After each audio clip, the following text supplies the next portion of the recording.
Halo sobat pecinta film gratisan. Kali ini saya akan bahas film yang berjudul Skon tahun 2013. Film ini menceritakan seorang gadis yang menjadi psikopat, karena telah dihianati pacar dan sahabatnya. Gadis ini pun menyiksa pacar dan sahabatnya, lalu membunuhnya. Yuk langsung ke ceritanya. Skon 2013.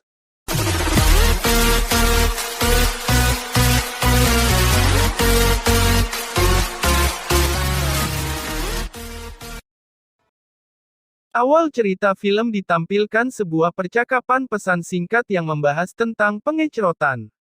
Lalu berpindah ke sebuah kolam renang, di mana ada seorang anak yang tenggelam di kolam renang secara misterius. Berpindah adegan lagi, di mana seorang pria yang bernama Kevin sedang diikat tangan dan kakinya di sebuah kursi. Lalu dari belakang muncul seorang wanita yang bernama Sadie, dia adalah pacar Kevin yang telah dihianati. Sadie menginterogasi Kevin karena telah ketahuan selingkuh dengan sahabatnya sendiri yang bernama Jennifer. Sadie memberikan obat penenang kepada Kevin, dan dia membacakan isi percakapan mesumnya antara Kevin dan Jennifer di SMS. Saat itu WhatsApp belum terkenal bos. Kevin sudah berusaha minta maaf ke Sadie atas kesalahannya. Namun itu percuma karena Sadie tak terima dihianati Kevin, dan dia akan membalas semua perbuatannya pada Kevin dan Jennifer. Kita flashback 28 jam lebih awal. Di suatu tempat ditampilkan dua orang gadis, yaitu Sadie dan sahabatnya Jennifer. Mereka sedang membeli minuman sambil ngobrol santai. Saat itu Sadie kelihatan sangat bahagia, karena memiliki pacar yang bernama Kevin yang sangat dia cintai. Sadie curhat ke Jennifer kalau Kevin akan melamarnya saat liburan akhir pekan. Jennifer mencoba mengingatkan Sadie, kalau mereka punya sifat yang bertolak belakang. Namun Sadie sudah sangat yakin kalau Kevin adalah orang yang terbaik untuknya. Lalu Sadie meminta Jennifer untuk menjadi pengiring kehormatan di pernikahannya nanti. Hari berikutnya Sadie dan Kevin pergi berlibur, dan mereka akan menginap di rumah Kevin yang megah. Waktu itu Sadie dengan manja menggoda Kevin untuk mengajak minum dan bercinta. Sadie membuka bajunya dan berlari menuju sebuah danau. Melihat itu, Kevin membuang cerutunya, dan mengejar Sadie yang terus mengejeknya dengan panggilan orang tua. Sampailah di danau, dan mereka menghabiskan waktu di sana sambil bermantap-mantapan. Setelah cerot beberapa kali, mereka keluar dari danau dan kembali ke rumah Kevin. Saat Sadie mau ganti baju, dia mendengar ada sebuah pesan masuk di HP Kevin. Sadie membuka pesan itu dan membaca semua percakapan Kevin dan Jennifer. Seketika Sadie syok dan sikapnya pun berubah. Pada malam harinya, Kevin sedang rebahan, dan Sadie menyusulnya sambil membawa sebotol minuman dengan sikap yang berbeda. Sadie mempunyai kebiasaan buruk, yaitu miras dan obat-obatan. Dia meminta Kevin untuk menghamilinya agar dia tidak mengonsumsi obat lagi. Lalu Sadie naik ke atas Kevin dan membuka celananya untuk bermain dengan burungnya. Tapi Sadie malah mengambil sebuah cairan dan menyemprotkan ke wajah Kevin hingga membuatnya kesakitan, lalu Sadie mengambil sebuah kayu untuk dipukulkan ke kepala Kevin hingga membuatnya pingsan. Setelah tersadar Kevin merasa kepalanya pusing dengan tangan dan kaki terikat. Dan ini adalah lanjutan dari cerita awal. Sadie menggunakan HP Kevin untuk mengirim pesan ke Jennifer. Dia berpura-pura menjadi Kevin, lalu mengatakan kalau Kevin sudah putus dengan Sadie, dan mengundang Jennifer ke rumah Kevin. Jennifer membalas pesan yang dikirim dari HP Kevin, kalau dia akan ke rumah Kevin setelah pekerjaannya selesai. Kevin mencoba berontak merebut HP yang dibawa Sadie, namun itu tak berhasil, dan Sadie justru mencekoki Kevin dengan obat penenang. Kevin akhirnya tak berdaya, sedangkan Sadie menyiapkan permainannya dengan membawa Kevin ke kamar dengan posisi tangan dan kaki terikat. Sadie menyalakan lilin dan menaburkan bunga mawar dari pintu sampai kamarnya. Tak lama setelah itu Jennifer pun datang membawa anjingnya. Dengan tetap berkomunikasi lewat SMS, Jennifer mengikuti semua perintah di pesan itu. Jennifer disuruh mengikuti kelopak mawar sebagai petunjuk arah, setelah itu dia disuruh membuka pakaian dan berjalan merangkak ke kamar Kevin. Setelah sampai di kamar, Jennifer segera naik ke ranjang menyusul Kevin untuk bersiap mantap-mantapan. Kevin mencoba mengingatkan Jennifer kalau ini semua adalah jebakan Sadie, namun akibat mulut yang ditutup dengan kain, Jennifer menganggap ini adalah fantasi pengecrotan yang disiapkan Kevin. Sadie pun datang dan mengikat leher Jennifer, lalu Jennifer dibawa ke bak mandi dengan posisi tangan terikat. Sadie bersikap santai sambil memandikan Jennifer. Sadie mengatakan kalau Jennifer dan Kevin sama-sama pengkhianat. Jennifer menangis dan meminta maaf pada Sadie, namun Sadie tak menghiraukan permintaan maafnya. Jennifer mencoba melepaskan ikatan di tangannya. Melihat hal itu Sadie marah dan akhirnya memotong sebagian rambut Jennifer. Sadie membawa Jennifer ke ranjang dengan posisi terikat.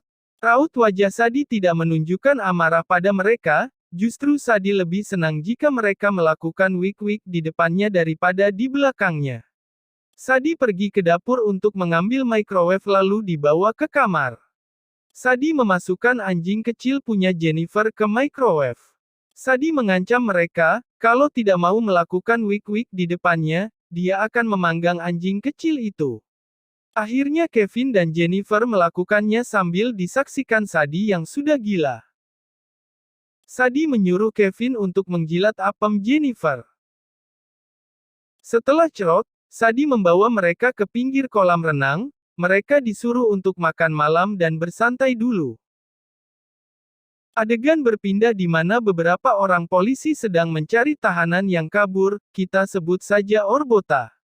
Orang botak bertato. Polisi terus menyusuri tempat itu, dan kemungkinan menghabiskan waktu malam untuk menangkap Orbota.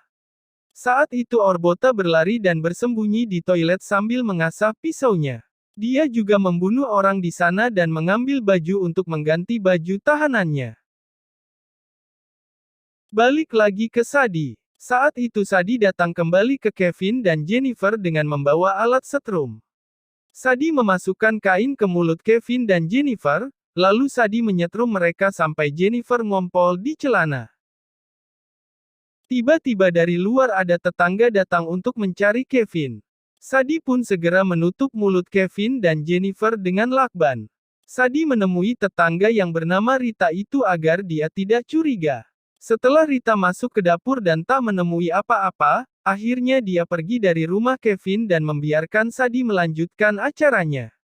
Sementara Kevin berhasil melepas tali ikatannya, dan dia segera berlari menuju laci kamarnya untuk mengambil pistol.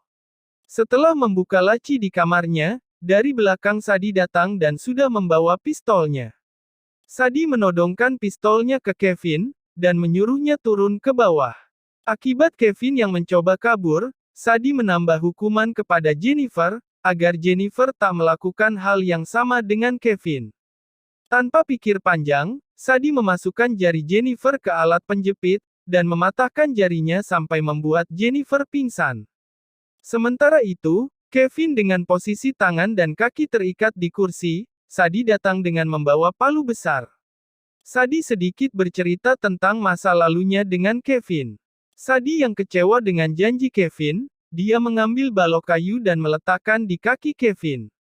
Dia memukul kaki Kevin dengan palu besar yang dibawanya, hingga membuat kaki kanan Kevin patah. Hal itu bertujuan agar Kevin tak bisa kabur lagi darinya. Kevin kemudian dibawa ke kamar dengan tangan terikat dan kaki kanannya patah. Saat Sadie membuatkan teh hijau, Kevin mencoba mengambil telepon di kamarnya dengan menggunakan kaki kirinya. Setelah telepon itu diraihnya, Sadie juga datang dengan membawa teh yang ia buat untuk Kevin.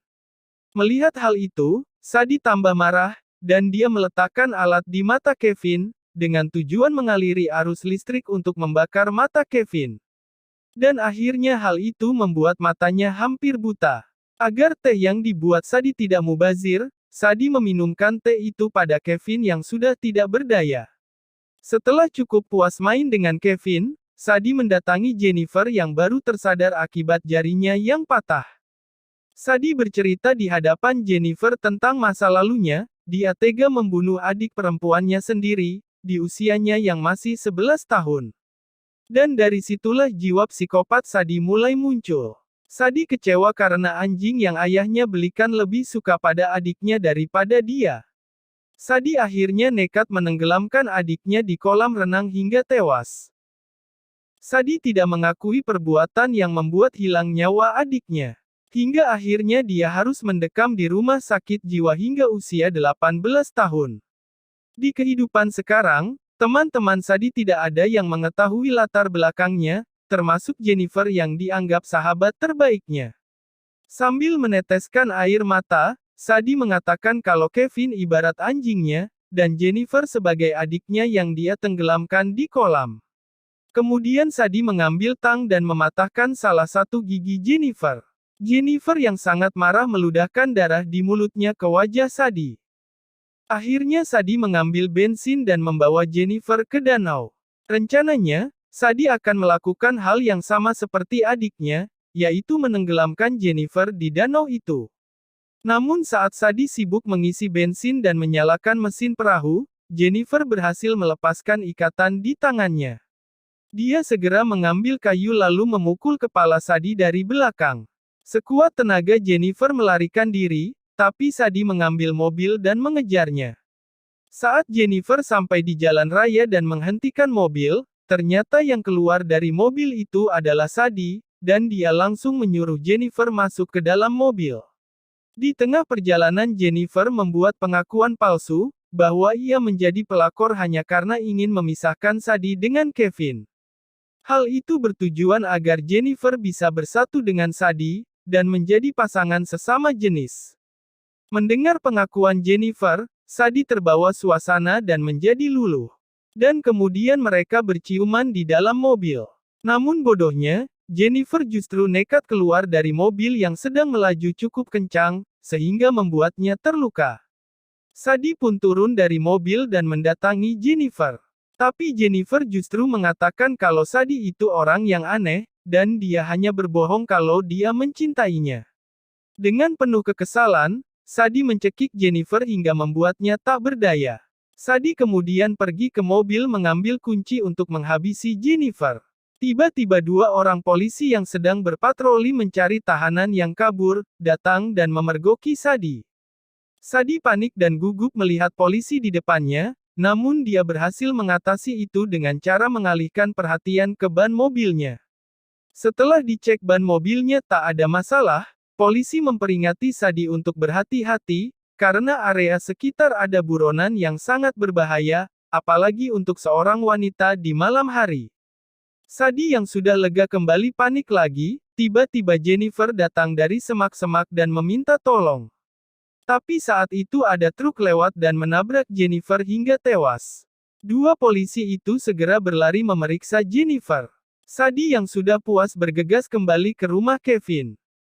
Saat di perjalanan, Sadie melihat Orbota sedang berjalan sambil menunggu tumpangan. Sadie yang sudah melewati Orbota, bukannya takut, dia justru berhenti dan menghampiri Orbota. Dia menyuruh Orbota masuk ke mobil, dan ternyata dia punya maksud dan tujuan lain yang sudah direncanakannya. Di dalam mobil mereka saling ngobrol, dan Sadie merayu Orbota dengan cara menyingkap roknya. Setelah semua terangsang, Sadie menepikan mobilnya dan mengajak Orbota bermantap-mantap di dalam mobil. Setelah mereka cerot, Sadie menembak kepala Orbota hingga dia tewas seketika. Sadie segera memakai baju dan langsung tancap gas ke rumah Kevin, sambil membawa mayat Orbota di dalam mobil. Sementara itu, Kevin yang diikat di kamarnya berhasil membuka tali yang mengikatnya. Setelah Sadie sampai ke kamar Kevin, dia kaget melihat Kevin sudah tidak ada di sana. Dengan membawa pistol, Sadie mencari Kevin di area rumah dengan sangat hati-hati. Setelah dicari ke area kolam renang, Sadie berhasil menemukan Kevin. Namun Kevin melawan dengan cara mendobrak pintu hingga membuat Sadie terjatuh. Kemudian Kevin menendang pistol yang dibawa Sadie ke dalam kolam renang. Dengan susah payah dan kaki kanannya yang patah, Kevin berusaha melarikan diri. Sementara Sadi masuk ke kolam untuk mengambil pistolnya. Setelah mendapatkan pistolnya, Sadi berusaha menembak Kevin dari dalam kolam, namun tak ada yang mengenainya. Kevin kemudian masuk ke dalam gudang rumah. Setelah Sadi menyusul ke dalam gudang, Kevin mengambil crossbow dan menembakkan ke Sadi. Busur yang mengenai bahunya berhasil membuat Sadi kesakitan. Kevin memanfaatkan situasi itu untuk lari menuju danau, dan akan menggunakan perahu untuk meninggalkan rumahnya. Dengan menahan sakit, Sadi mencabut busur yang menancap di bahunya dan mengejar Kevin. Saat Kevin akan menyalakan mesin perahu, dari belakang Sadi datang dan menahan Kevin. Dan terjadilah perkelahian di atas perahu. Awalnya Kevin hampir saja mengalahkan Sadi, namun ada tambang yang menjerat di leher Kevin. Sadi menarik tambang itu ke baling-baling mesin. Seketika Kevin tertarik ke baling-baling dan membuat lehernya hampir putus. Setelah itu Sadi berbicara pada Kevin yang sudah mati, Sadi berbicara kalau dia sudah memaafkan Kevin. Tapi saat Sadi menciumnya, Kevin masih hidup dan mencekik Sadi. Namun itu tak berselang lama dan Kevin kemudian mati lagi. Sadi kemudian membuat alibi kepada polisi, bahwa kematian Kevin disebabkan oleh Orbota, dan dirinya juga mengaku telah diperkosa Orbota. Demi membuat sandiwara itu lebih kelihatan nyata, Sadi rela mematahkan jarinya di mesin penjepit yang dia gunakan sewaktu mematahkan jari Jennifer. Setelah semua merasa cukup, Sadi menghubungi 911 untuk meminta pertolongan. Selang beberapa saat polisi akhirnya tiba. Sadi menceritakan semua sesuai dengan rencananya. Dan dia berkata terpaksa membunuh Orbota karena merasa terancam. Polisi tidak curiga dengan keterangan Sadi, justru polisi mengapresiasinya karena dianggap orang yang berani, dan membantu polisi menangkap penjahat yang melarikan diri. Setelah itu Sadi dibawa ke rumah sakit untuk diberikan pertolongan medis. Dan sekarang Sadi sudah aman. Akhir cerita. Suatu hari setelah Sadi sembuh, dia kembali pada kehidupan normalnya. Saat itu Sadi yang membawa anjing kecilnya, datang untuk menemui pacar barunya yang cukup ganteng. Terlihat pacarnya sedang ngobrol dengan pelayan. Pelayan itu terlihat seksi dan menggoda. Setelah pelayan itu pergi, pacar Sadi berbicara manis di depan Sadi. Sementara si pelayan mendapat pesan rayuan dari pacar barunya Sadi. Apakah nasib pacar barunya akan seperti Kevin? Dan film pun selesai. Sampai jumpa di alur film selanjutnya.